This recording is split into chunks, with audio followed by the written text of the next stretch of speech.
Vamos para a realidade? Quem somos nós na fila da urna eletrônica? Quase 84 milhões de eleitores, de títulos de eleitor. Nós, mulheres, somos a maioria do eleitorado brasileiro, segundo o Tribunal Superior Eleitoral. Vamos aqui com os números, portanto, para conhecer mais da nossa gente.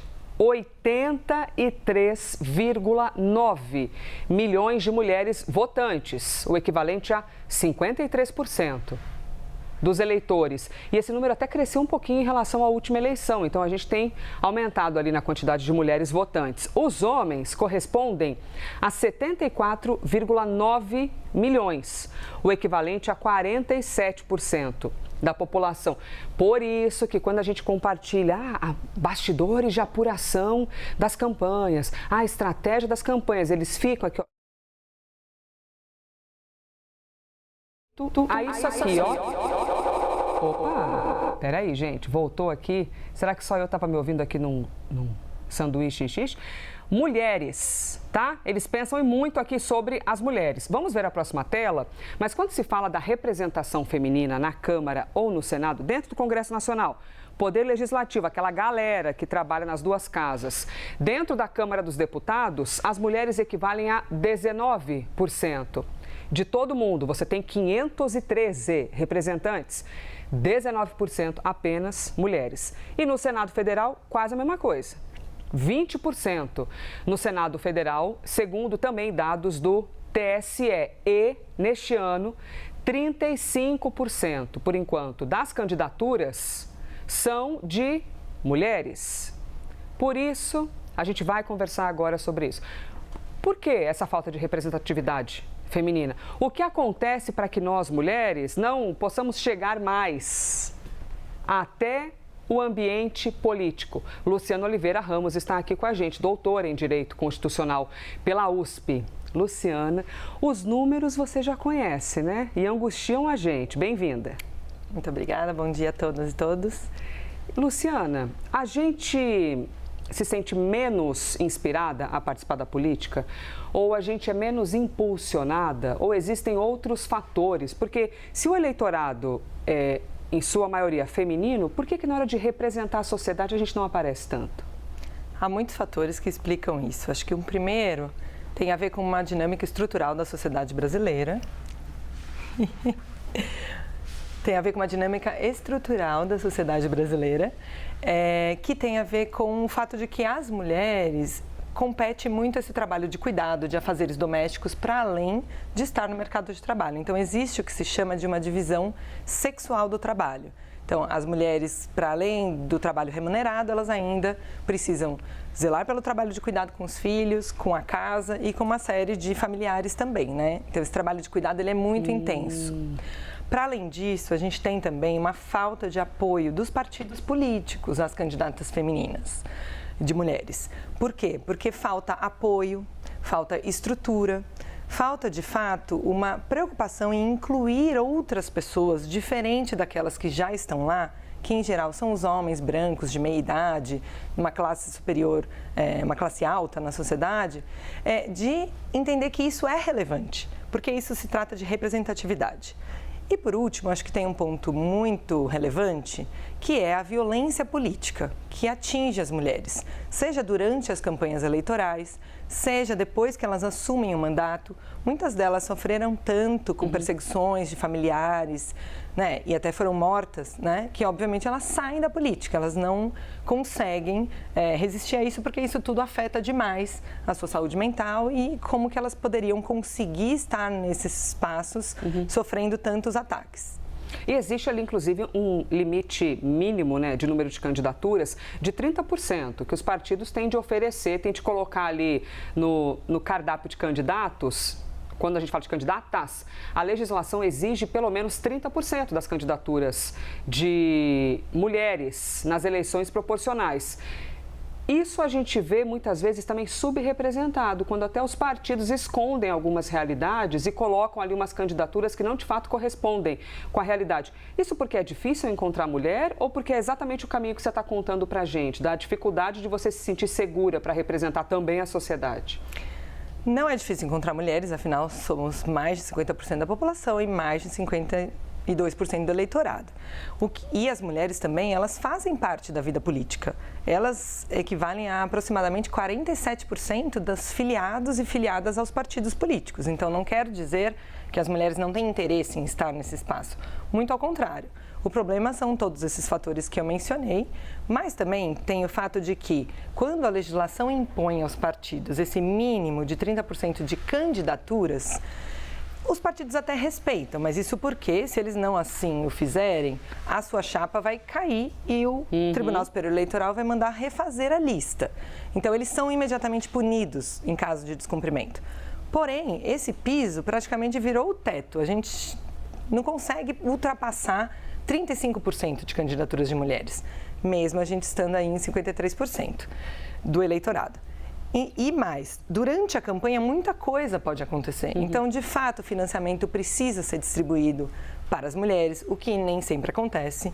Ou alguns partidos colocam ainda mulheres nas listas, mas realmente não oferecem estrutura de prestação de contas depois ao final. Com isso, elas são punidas e tornadas ainda inelegíveis, ou seja, não podendo concorrer às eleições nas próximas 2 eleições, por exemplo, ou 3. Isso afasta as mulheres da política. Então, claro, esse é um enorme problema. Você falou, inclusive, que o número de filiadas é de aproximadamente 50%. Você citou um número agora há pouco. Qual que é mesmo, Luciana? 47%. 47% de filiações de mulheres. Isso. Mas a representatividade, de fato, nas campanhas é bem inferior, como você diz, né? A diferença é bastante grande aqui. Estamos aqui conversando, então, sobre o período eleitoral e as projeções em relação às mulheres. E aí, vamos trazer um lance bem importante sobre a representatividade quando a gente olha para uma outra mulher e pensa, puxa, posso ser que nem ela. Por exemplo, eu não sei como é que foi na sua vida, Luciana, se você olhou, às vezes, alguma mulher na carreira acadêmica e pensou, caramba, também posso ser. Ou até mesmo, eu, enquanto âncora, eu sou porque um dia eu vi outras mulheres. Eu falei, ai, que coisa linda. Quero ocupar. Se eu estou vendo que elas ocupam, é possível. Um Supremo Tribunal Federal, certamente algumas mulheres da área do direito, da justiça, também se identificam quando vem, tudo bem que o Supremo tem uma apenas, né? Carmen Lúcia. Mas observam a ministra e pensam, posso estar lá. Quando a gente tem uma redução do número de mulheres na política, naturalmente você tem uma redução também do entendimento de outras mulheres, que elas também podem estar. Qual que é o efeito para a sociedade disso? O efeito primeiro, ele é simbólico justamente para as aspirações de mulheres. Então, nós temos, por exemplo, pesquisas de que quando há uma mulher prefeita no município, isso muda drasticamente a aspiração das meninas que estão na escola. Elas almejam, então, portanto, ser prefeitas, ser líderes. Que bonito. É muito bonito. Então, primeiro tem esse efeito simbólico. O segundo é, no que diz respeito, por exemplo, à Câmara dos Deputados, ou mesmo às Assembleias Legislativas dos Estados, ou câmaras municipais, nós estamos falando da discussão e aprovação de políticas públicas para a sociedade como um todo, mas que também afeta diretamente as mulheres. Então, dificilmente, quando a gente tem mais de 80% de uma Câmara dos Deputados composta por homens, algumas pautas que dizem respeito diretamente ao corpo das mulheres, por exemplo, dificilmente ela será pautada ou não será levada a sério como deveria. Há muitos exemplos né, que nós tivemos durante a pandemia, por exemplo, quando a gente teve lá o auxílio emergencial. Diante do fato de termos mulheres ali representadas, elas se lembraram, puxa, mas quase 50% dos lares brasileiros são chefiados por mulheres. Então, assim, será que nesses casos, como elas têm que cuidar dos filhos, dos pais e ainda trabalhar fora, será que elas não deveriam receber o auxílio em dobro? Isso não surgiu de um líder homem. Isso realmente veio no debate a partir da presença daquelas mulheres que ali estão. Então, isso tem um efeito muito importante para as políticas públicas. E nós temos agora em 2026, por algum motivo a gente está num retrato meio retrô da sociedade, os 5 principais candidatos são homens e todos os vices dos 5 também são homens, todos homens brancos, exatamente com um padrão que a gente vê há tantas décadas e a gente imaginava que em 2026 poderia haver uma condição diferente no quesito representatividade entre as principais candidaturas e que não vemos. E quando a gente olha para o mundo, como é que é a representatividade no mundo em relação à comparação com o Brasil?